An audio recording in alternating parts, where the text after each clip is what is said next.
He could be the next Conor McGregor star. He's a good kid, Paddy. The Scousers, you gotta love the Scousers. You know, my father was born in Liverpool. One side of my family is from there. So I got a lot of love for that part of the world. And who knows, you know? I will never say no to nothing. Joe Rogan's reaction cut straight to the point. Those post-fight photos of Paddy weren't about optics or sympathy. They exposed the real cost of that Gaethje fight. The swelling, the damage, the exhaustion behind the smile showed what 5 rounds with an elite striker actually take from a fighter. Rogan used it to underline a hard truth. Fans see results, but fighters live with the aftermath.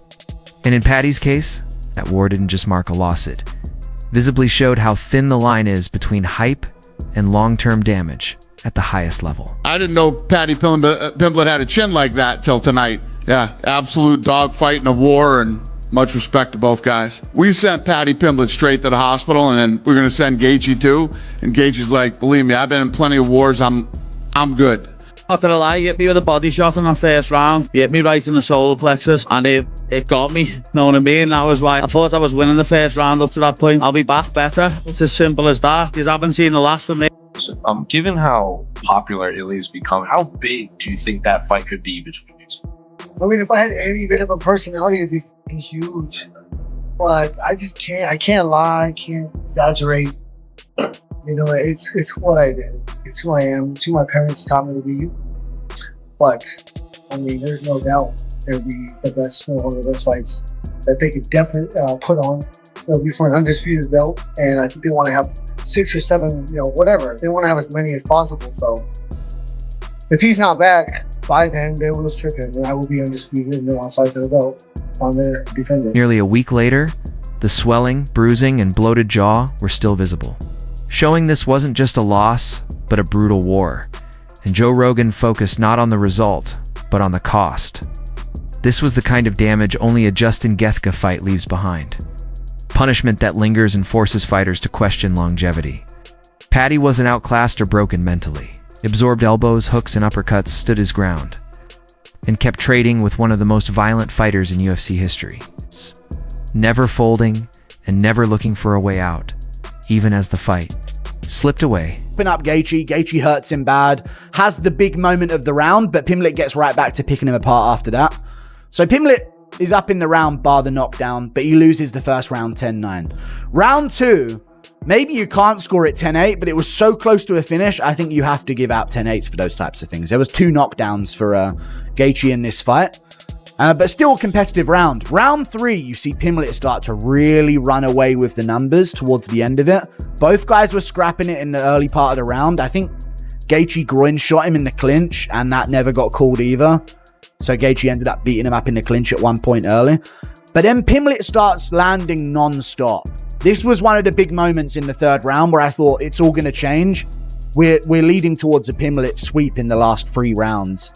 And if Gaethje didn't get a 10-8, this is going to be a Pimblett finish or a win based on the last 3. And Pimblett starts landing everything he throws. Towards the end of round 3, jab, body kick, low kick, and Gaethje's starting to like shake around a bit, lose his balance a bit, feel the damage of the shots. Low kicks were adding up for Pimblett. Body kicks were adding up as well. I don't know what the stats are for body shots and low kicks. Yeah, Pimblett was all over. 53, 30, 16. Mixed it up to the body a lot more than Gaethje did for sure. And he starts teeing off on Gaethje towards the end of round 3. Then he jump knees Gaethje and hits him in the groin. Momentum ceases, but he has a good end of the 3rd round after that anyway.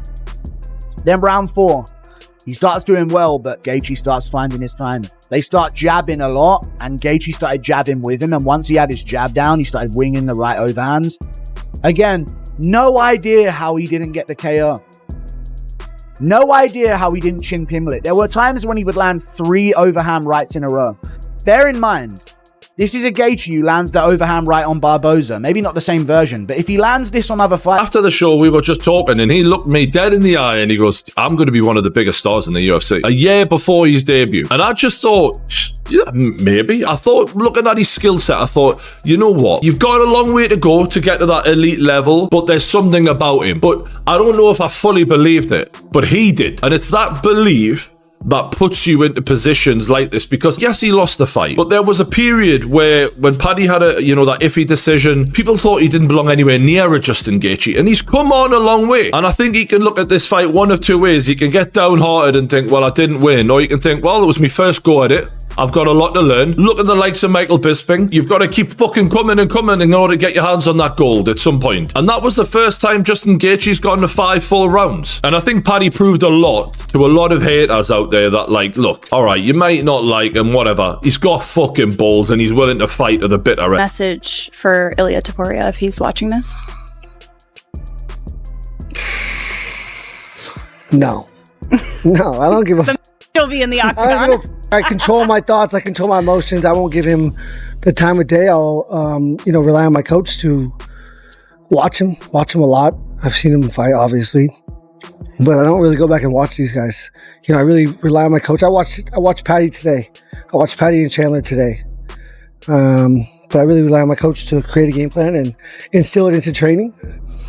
And yeah, this is so fast. I have no idea what's going on right now. If you can pick your opponent, who do you want to see next? We don't have more legends in the sport, I think.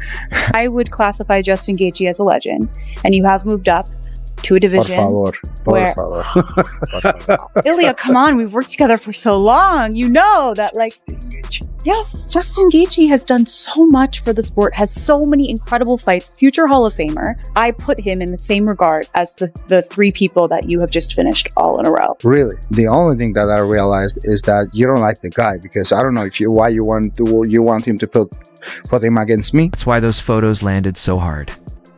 They confirmed this wasn't just a rough night, it was a fight that changes a career. Now the conversation shifts to what comes next for Paddy Pimblett.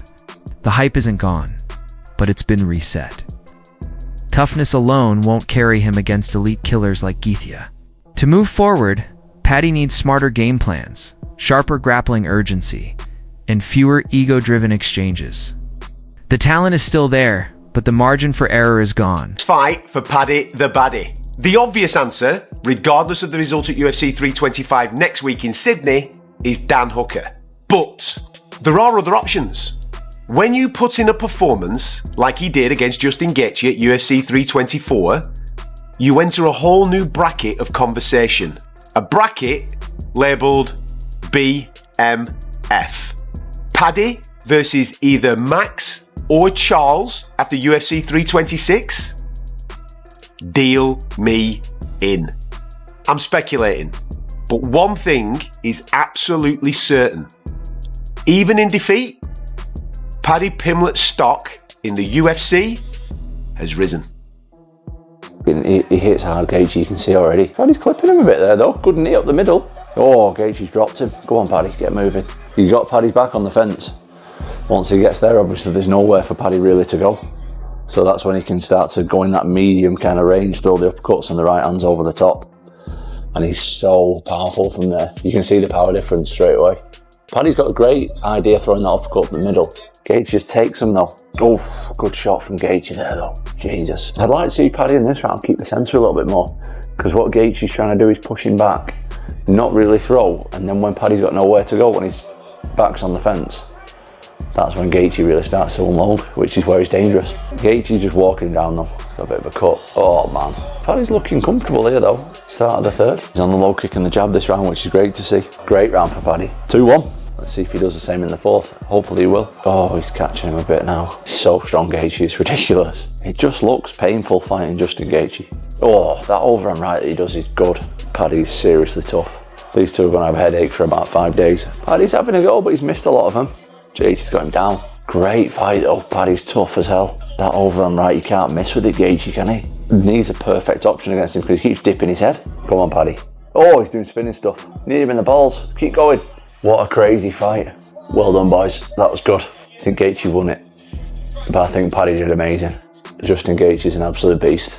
No shame in that at all. Paddy's fought at the top level there, the absolute top of the top level. Did absolutely amazing. Really? How many fights do we sit through, whether it be boxing or MMA, where you've got two fighters in there who are, yes, they're fighters, but they're not fighters to the level that some people are. There's some fighters who were willing to die to win a world title. That's what we were talking about in there tonight. They were risking it all. They never took a step backwards. They were constantly trying to brutalize each other. That was a throwback to the days when I first started watching MMA. Those are the fights that built the UFC. We're talking Randy Couture, Chuck Liddell, BJ Penn. We're talking a level of violence that blew a demographic of men away, where we were like, holy shit, we need to start watching fucking this cage fighting shit. This was a throwback to those classic old MMA fights. Yes, it might not have been the best technical fight you ever seen. Who gives a shit? Sean O'Malley's fight, the fight beforehand, very technical. Will anybody remember it? Will they fuck? No disrespect to Sean, he's a fucking talented fighter. But when it's do or die like that, it just fucking, it lives in the memory. And that's a fight of the year contender. Joe Rogan has always said it. You don't fight Justin Gaethje and come out the same. That's why this moment matters for Paddy Pimblett. He's still young, still marketable, and still one of the UFC's biggest draws. But the path forward has to change. No rushed comebacks, no reckless wars, no diving straight back into chaos. This loss didn't end Paddy's run. It forced a reset. When fans saw those photos, they weren't mocking him. They respected him more. Anyone who can absorb that kind of damage and still stand tall has earned their place. Now, the real question isn't whether Paddy can fight. It's how he comes back and whether he learns from the most punishing night of his career.